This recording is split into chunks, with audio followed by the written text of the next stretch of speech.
p.m., a severe thunderstorm was located over Peyton, or 21 miles northeast of Colorado Springs, moving east at 40 miles an hour. Hazard, 60 miles an hour wind gusts and quarter-size hail. Source, radar indicated. Impact, hail damage to vehicles is expected. Expect wind damage to roofs, siding, and trees.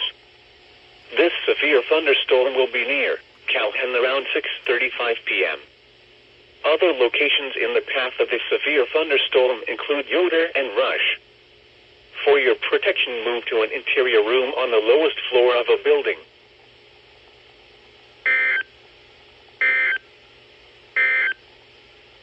A strong thunderstorm will